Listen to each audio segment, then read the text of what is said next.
हप्ता आता लवकरच जमा होणार आहे। महिला बालविकास मंत्री आदिती तटकरे यांनी ही माहिती दिली आहे। लाडक्या बहिणीसाठी आनंदाची आज आपल्या प्रत्येकीला ज्यावेळेला स्वतःच्या खात्यावर रक्कम जमा झाल्याचा हा सन्मान निधी जमा झाल्याचा मेसेज येतो त्यावेळेला खऱ्या अर्थाने आपल्या सगळ्यांना आनंद होत असतो। मुख्यमंत्री माझी लाडकी बहीण योजनेअंतर्गत लाभ घेणारे 26,34,000 लाभार्थी अपात्र असताना देखील लाडकी बहीण योजनेचा लाभ घेत असल्याची माहिती मिळाली आहे। महिला आणि बालविकास मंत्री आदिती तटकरे यांनी ही माहिती दिली। या योजनेअंतर्गत पात्र ठरलेल्या सर्व अर्जांची ओळख पटण्यासाठी महिला आणि बालविकास विभागाने शासनाच्या सर्व विभागांकडून माहिती मागवली होती। यानुसार माहिती आणि तंत्रज्ञान विभागाने त्या संदर्भात विस्तृत माहिती सादर केली। यात काही लाभार्थी एकापेक्षा जास्त योजनांचा लाभ घेत असल्याचं, काही कुटुंबांमध्ये 2 पेक्षा अधिक लाभार्थी असल्याचं, तर काही ठिकाणी पुरुषांनी अर्ज केल्याच्या बाबी निदर्शनाला आल्याचं तटकरे यांनी सांगितलं। या माहितीच्या आधारे जून 2025 पासून या 26,34,000 अर्जदारांचा लाभ तात्पुरत्या स्वरूपात स्थगित करण्यात आला आहे। या व्यतिरिक्त पात्र असलेल्या सुमारे 2.25 कोटी पात्र लाभार्थ्यांना लाडकी बहीण योजनेच्या लाभार्थ्यांना जून महिन्याचा सन्मान निधी वितरित करण्यात आला आहे। तात्पुरत्या स्वरूपात लाभ स्थगित केलेल्या 26,34,000 लाभार्थ्यांच्या माहितीची संबंधित जिल्हाधिकाऱ्यांकडून शहानिशा करून त्यापैकी जे लाभार्थी पात्र ठरतील त्यांचा लाभ शासनातर्फे पुन्हा सुरू करण्यात येईल। मात्र शासनाची दिशाभूल करून चुकीच्या पद्धतीने लाभ घेणाऱ्या बनावट लाभार्थ्यांवर काय कारवाई करायची याबाबत मुख्यमंत्री आणि दोन्ही उपमुख्यमंत्र्यांसोबत चर्चा करून योग्य निर्णय शासन स्तरावर घेण्यात येईल, असं आदिती तटकरे यांनी सांगितलं। ही योजना मुख्यमंत्री लाडकी बहीण आणली, ही योजना अशाच पद्धतीनं पुढेही चालू ठेवण्याचं आमचं उद्दिष्ट आहे।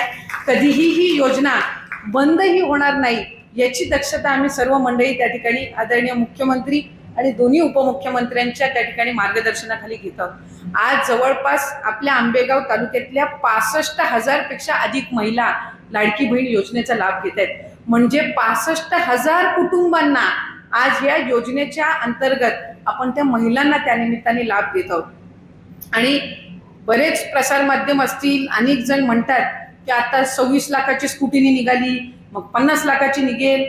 मला आपल्याला सगळ्या जणींना सांगायचं आहे की जवळपास आज 2,47,00,000 महिलांना आपण दर महिन्याला हा लाभ देतो। महाराष्ट्र राज्य हे एकमेव राज्य आहे जे 2 कोटीपेक्षा अधिक महिलांना लाभ देते। इतर राज्यामध्ये 1.5 कोटी संख्या आहे, 2.25 कोटीपर्यंत असेल, पण 2 कोटीपेक्षा अधिक लाभ देणारं महाराष्ट्र राज्य हे एकमेव राज्य आहे।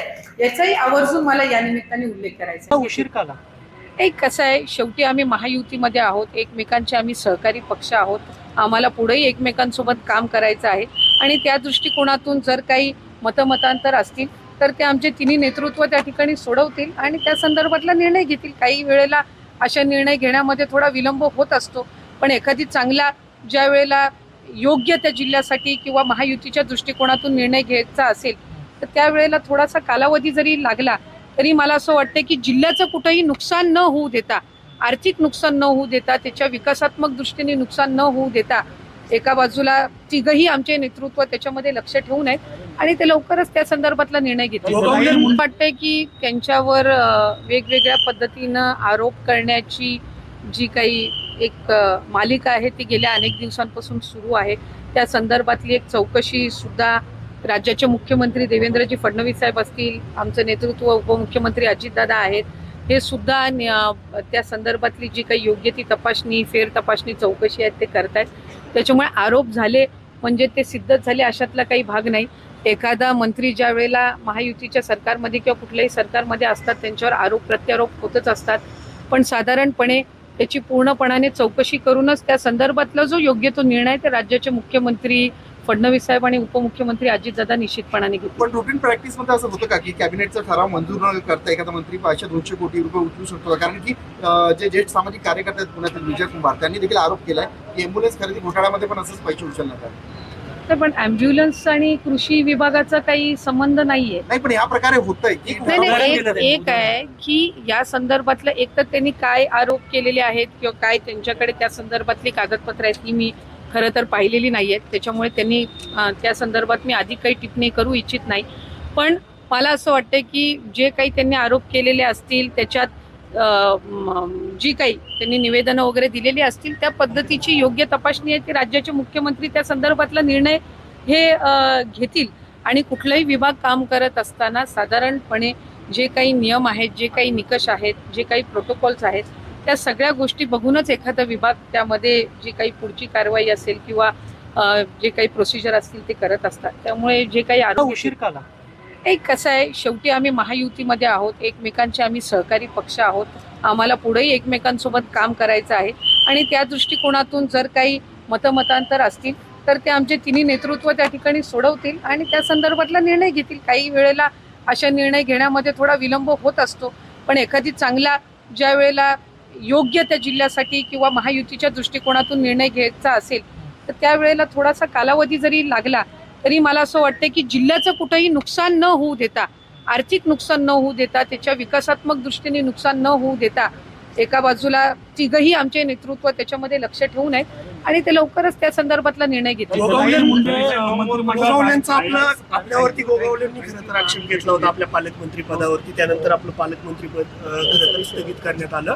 मात्र आता कुठेतरी याच्यावरचा जो गोगावलेंचा जो आपल्यावरचा आरोप आहे किंवा गोगावलेंचं जे म्हणणं आहे ते थांबून कुठेतरी लवकरात लवकर आरतीडा संपेल. आणि मी म्हटलं ना की राज्याचे आमचे तिन्ही नेतृत्व आहेत, फडणवीस साहेब, अजितदादा, एकनाथजी शिंदे साहेब यांच्या नेतृत्वाखाली आम्ही काम करतो आणि हे तिघं मिळून जे निर्णय घेतील ते आम्ही सर्वच त्या ठिकाणी मान्य करू. आणि आम्हाला जिल्ह्याला आणि राज्याला पुढे न्यायचंय आणि पालकमंत्री पद हा त्याच्यातला फक्त एक घटक आहे, ती काही सर्वस्व नाही.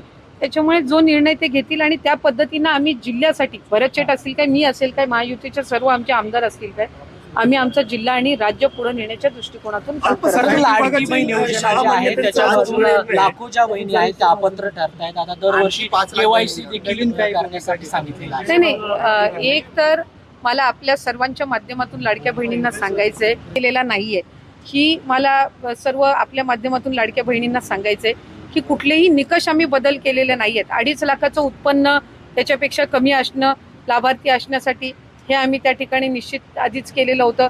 दुचाकी वाहन असावं, 4 चाकी वाहन नसावं हे आम्ही त्या ठिकाणी निश्चित हे केलेलं होतं. ते राज्यातल्या रहिवासी असाव्या, सरकारी नोकरदार नसाव्या, हे जे सगळे निकष आहेत हे पहिल्या शासन निर्णयामध्ये निर्गमित केलेले आहेत. त्याच्यामध्ये कुठलाही बदल आम्ही केलेला नाही आहे.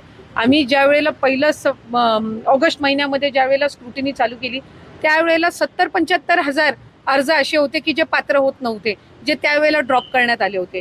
सप्टेंबरमध्ये स्क्रुटिनी केली त्यावेळेला तर 1 लाखापेक्षा अधिक असे अर्ज होते की जे पात्र होत नव्हते. त्याच्यानंतर ऑक्टोबर महिन्यामध्ये सुद्धा त्या पद्धतीनं होतं. त्यामुळे अशा पद्धतीचं लाभार्थ्यांची संख्या कमी जास्त होणं हे काही अचानक केलेलं आहे अशातला काही भाग नाही.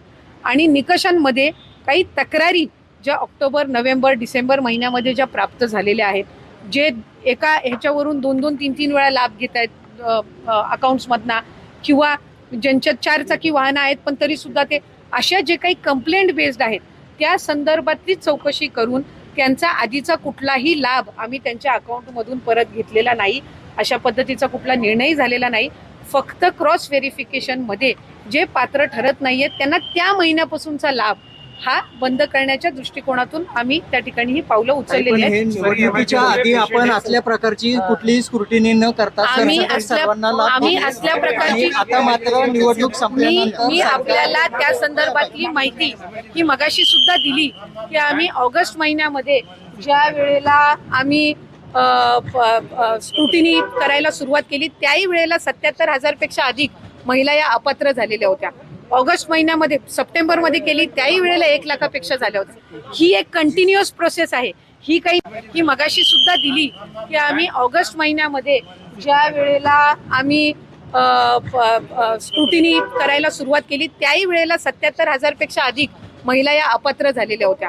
ऑगस्ट महिन्यामध्ये, सप्टेंबरमध्ये केली त्याही वेळेला 1 लाखापेक्षा झाल्या होत्या. ही एक कंटिन्युअस प्रोसेस आहे. ही काही निवडणुकीनंतर चालू केलेली नाही. इन्कम टॅक्स आणि RTOच्या माध्यमातून तशी स्क्रुटिनी करताय कडक, अशी त्या काळात न करता सरसकट लाभ दिले. त्या काळामध्ये अजितदादा असतील, देवेंद्र फडणवीस असतील, एकनाथ शिंदे साहेब असतील, हे सांगत होते की कुठलीही महिला त्यापासून वंचित राहणार नाही. प्रत्यक्षात आता मात्र सरकार स्क्रुटिनी आणि जास्तीत जास्त महिला, मला असं वाटतंय की काही विरोधक आणि काही माध्यम अशा पद्धतीचा अपप्रचार करत आहेत. या आधी सुद्धा 2-2.5 लाखापेक्षा अधिक महिला ज्या निकषामध्ये बसत नव्हत्या त्या अपात्र झालेल्या आहेत.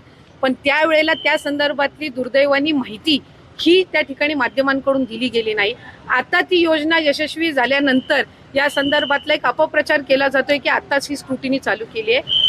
ऑक्टोबरमध्ये पण झालेली आहे, डिसेंबरमध्ये पण झालेली आहे.